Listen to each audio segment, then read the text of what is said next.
პირველი რუსზე, ჩემთვის პირადად, რუსზე ბევრად უარესი, ანუ ოკუპანტ რუსზე, ბევრად უარესი არის ის ქართველი, რომელიც აკეთებს რუსულ საქმეს. გულისხმობ, რა თქმა უნდა, ირაკლი კობახიძეს და მის თანანებს. ეს ერთი. მეორე, ძალიან დიდი ბოდიში და რუსოფობია რა არის? ანუ რუსეთს რო ოკუპანტს ვუწოდებ, ეს რუსოფობიაა?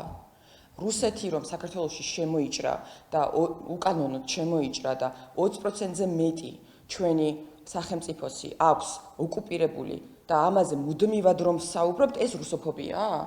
ჩორჩანას საგუშაგოსთან დაკავშირებით რაც ხდება საოკუპაციო რეჟიმი რომ ოცნების ხელისუფლების მიერ გახარიას გასამართლებას იყენებს და ამას მუდმივად საუბრობთ და ვისაუბრებთ მომავალში, ეს რა არის რუსოფობია?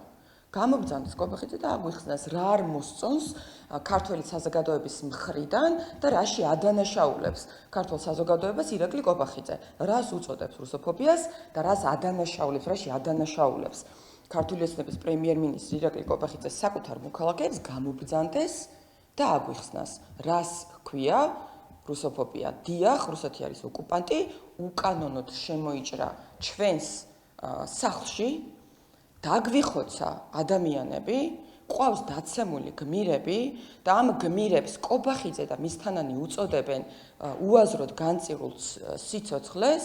კიდევ ერთხელ ვამბობ, ოკუპანტ რუსზე კიდევ უფრო უარესი არის ქართველი, რომელიც აკეთებს ოკუპანტი რუსის საქმეს. ამის განსახიერება არის ირაკლი კობახიძე.